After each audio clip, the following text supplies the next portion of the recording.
Naturo, votre rendez-vous naturopathique. Avec Pauline Burel. Bonjour à toutes et à tous, vous écoutez RCB et surtout Allo Naturo, votre émission de naturopathie. Bonjour Pauline. Bonjour Marion, bonjour à toutes et à tous. Le gras, c'est la vie. Et oui, comme le dit si bien Caradoc dans Kaamelott, le gras, c'est la vie. Mais attention, je vous parle du bon gras, pas du gras industriel ou d'origine animale, saturé, chauffé. D'abord, peut-être avant de faire la distinction entre le bon et le mauvais gras, on peut peut-être essayer de comprendre ce que c'est que le gras. Ah oui, t'avais envie de la petite partie scientifique. J'adore les mots scientifiques. Alors, on va séparer le gras en plusieurs sous-parties. Il y a d'un côté les lipides qu'on appelle vrais et qui sont composés d'acides gras. Et d'un autre côté, il y a les autres qui sont composés des stéroïdes, dont le cholestérol et certaines hormones. Et également les terpénoïdes qui sont par exemple des pigments comme le carotène des carottes. Donc les carottes sont grasses. Ça fait partie en fait de la famille chimique du gras. Donc 95% des lipides alimentaires sont des triglycérides, des molécules qui comportent 3 acides gras fixés sur une molécule de glycérol. Bon alors le glycérol, on s'en fiche un peu, il n'a pas trop d'intérêt nutritionnel. Nous, ce qui nous intéresse, c'est les acides gras qui sont importants pour l'équilibre de l'organisme et ce sont eux qui donnent leurs propriétés aux graisses. Les structures des acides gras sont à base principalement de carbone, comme la plupart des molécules.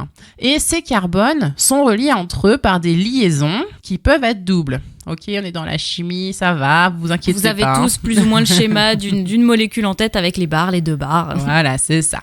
Donc s'il n'y a pas de liaison double, donc c'est que des liaisons simples, on dit que l'acide gras est saturé. Et s'il y a une liaison double, l'acide gras est monoinsaturé s'il y a une seule liaison, et s'il y en a plusieurs, il est polyinsaturé. Les acides gras saturés sont d'origine animale et les insaturés d'origine végétale.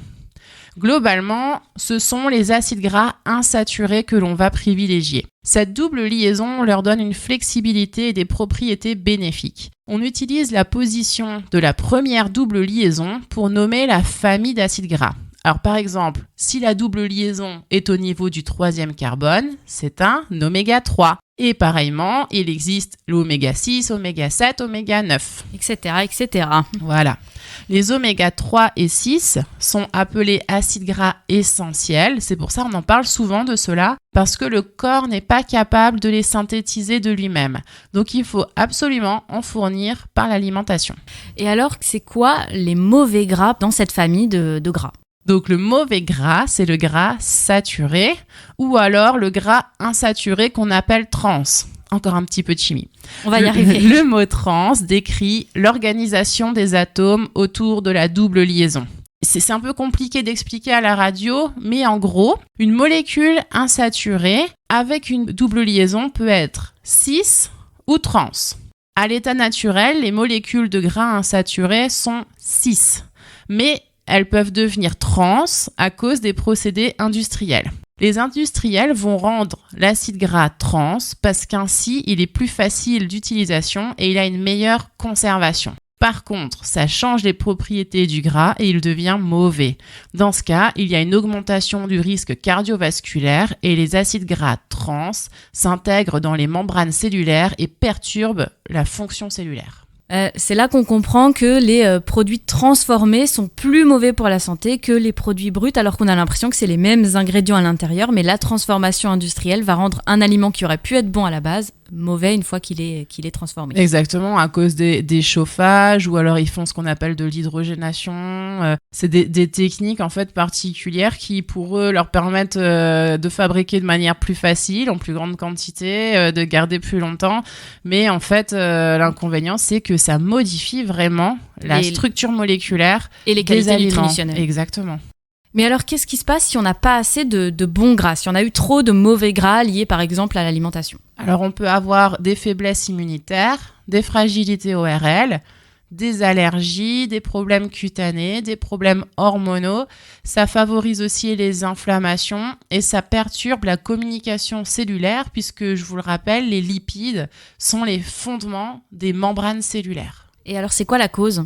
Donc, ça vient principalement d'un déséquilibre alimentaire ou d'une mauvaise assimilation au niveau de la muqueuse intestinale et également en cas de stress oxydatif. Et donc, est-ce qu'il y a des aliments à privilégier ? Pour du bon gras, le principal tient dans les huiles alimentaires qu'on utilise. Pour la cuisson, l'huile d'olive qui apporte des oméga 9. Alors, ils ne sont pas essentiels, c'est-à-dire que le corps est capable d'en synthétiser, mais ça a quand même des bonnes vertus et surtout, ça résiste à la chaleur. Il faut l'acheter bio et première pression à froid pour qu'elle garde bien ses vertus. Au niveau de la cuisson, on peut aussi utiliser l'huile de coco ou de sésame qui résistent aussi bien, mais qui ont un peu moins d'effets bénéfiques, mais qui permettent aussi de varier un peu les goûts et les apports.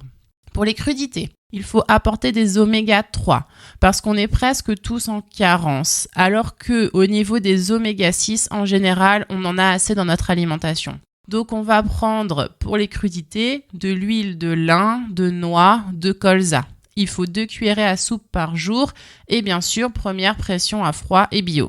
Autre très bonne source de bons gras, les oléagineux, toutes les noix, les amandes. D'ailleurs, si on mange 5 noix de Grenoble, donc c'est les noix de Grenoble, c'est les noix classiques, on a assez de notre quantité pour la journée d'oméga 3. Il faut qu'elles soient non grillées, non salées, donc non transformées, sinon simplement. On en a parlé, ça abîme. Et c'est vraiment idéal pour les encas. Après, ce qui est aussi très bon, c'est tout ce qui est graines, les graines de lin, de chia, de courge. En graines qu'on pense un peu moins, les graines de chanvre, les graines d'ortie aussi, qu'on peut ramasser soi-même. Ou qu'on trouve en magasin bio également. Oui, et donc on peut les ajouter dans les salades, les yaourts, les encas. Ça contient du bon gras et plein de minéraux aussi. Et ça, en termes de quantité, on est à peu près sur une poignée pour avoir justement cette quantité d'oméga 3 ? Alors là, il faut en manger vraiment plus, mais on va plus réfléchir en assemblant tous ces éléments. Voilà, c'est ça, en utilisant tous. Parce que la noix de Grenoble, elle est tellement bien concentrée qu'on peut dire, voilà, en 5 grosses noix, tous les jours, on arrive. Mais avec les graines, c'est plus compliqué parce qu'elles sont vraiment plus petites. Ça va être un complément, en fait, dans les choses à prendre tous les jours. D'où l'intérêt d'avoir une alimentation équilibrée. Et variée surtout. Et surtout, on a les petits poissons gras. Donc, il faudrait idéalement manger 2 à 3 fois par semaine. Sardines, maquereaux, anchois, harengs, etc. Les conserves, c'est très bien. Plutôt à l'huile d'olive extra vierge, plutôt que moutarde, etc. Mais bon, après, on peut varier aussi. Vous savez que je ne suis pas drastique dans mes recommandations. On limite les gros poissons gras comme le thon ou le saumon parce qu'ils ont beaucoup de métaux lourds. Et sinon, on peut prendre aussi des capsules d'oméga 3 en complément alimentaire si on n'aime pas trop le poisson.